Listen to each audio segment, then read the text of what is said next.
হাইলাকান্দির রাজনীতি এখন যেন রায় পরিবারের রাজনৈতিক ক্লাইম্যাক্স। এক পরিবার, দুই আদর্শ, আর মাঝখানে 2026-এর মেগা নির্বাচন। পিতার বিজেপি পন্থী সক্রিয়তা, ছেলে কংগ্রেসের টিকিট প্রার্থী।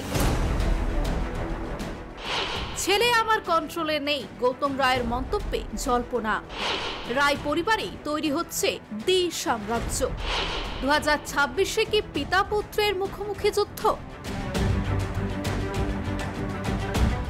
হাইলাকান্দির রাজনীতি এখন রায় পরিবারের নাটকীয় ঘূর্ণিতে। একদিকে বরাকের রাজা গৌতম রায়, অন্যদিকে নতুন প্রজন্মের দাবিদার রাহুল রায়। বাবা বিজেপির দিকে ঝুঁকছেন, ছেলে কংগ্রেসের টিকিটে আগ্রহী। এই দ্বিমুখী যাত্রায় বরাকের রাজনীতিতে তৈরি করেছে এক নয়া অধ্যায়।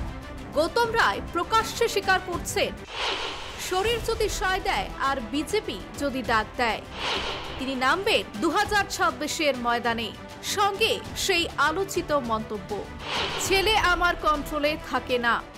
আমার ছেলে আমার কন্ট্রোলে থাকে না, ও নিজের কন্ট্রোলে কাজ করে, লেট হিম ডু।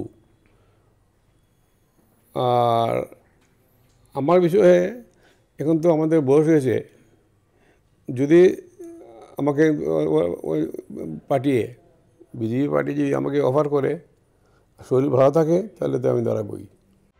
যা পরিষ্কার করে দিল, বাড়িতে যেমন মতভেদ, রাজনীতিতেও তেমন দুই পথ।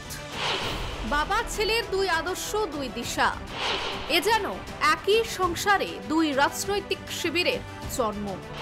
গৌতম রায়ের বিজেপি প্রশংসা এবং কংগ্রেস সমালোচনা আরো পরিষ্কার করে দিচ্ছে যে বরাকের রাজা নিজের পুরনো শক্তিকে নতুন ভাবে কাজে লাগাতে চাইছেন। হেমন্ত বিশ্ব শর্মা থাকলে আমাদের বরাকের কোনো চিন্তা নেই। তাই আমার অনুরোধ, আমি সবাইকে বলছি যে বিজেপিকে ভোট দিয়ে তোমরা হেমন্ত বিশ্ব শর্মার কাছে যাও। কংগ্রেস অনেক পিছিয়ে আছে। অন্যদিকে রাহুল রায়ের কংগ্রেস ঝুঁক। হাইলাকান্দিতে নতুন প্রজন্মের রাজনৈতিক পরীক্ষা। রাজনৈতিক মহল তাই প্রশ্ন তুলছে, অসম কি দেখবে পিতা পুত্রের মুখোমুখি ভোট যুদ্ধ? নিজে ইঙ্গিত দিয়েছেন গৌতম, দরকার হলে লড়াই হবে, দেখা যাবে কে হারে কে জেতে।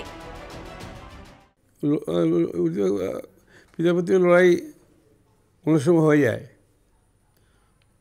তখন দেখা যাবে কে হারে কে জিতে। সব মিলিয়ে 2026-এর হাইলাকান্দি নির্বাচন এখন যেন রায় পরিবারের হাই ভোল্টেজ রাজনৈতিক ডুয়েল। গুয়াহাটি থেকে মর্তুজা আহমেদের রিপোর্ট, নিউজ লাইভ বাংলা।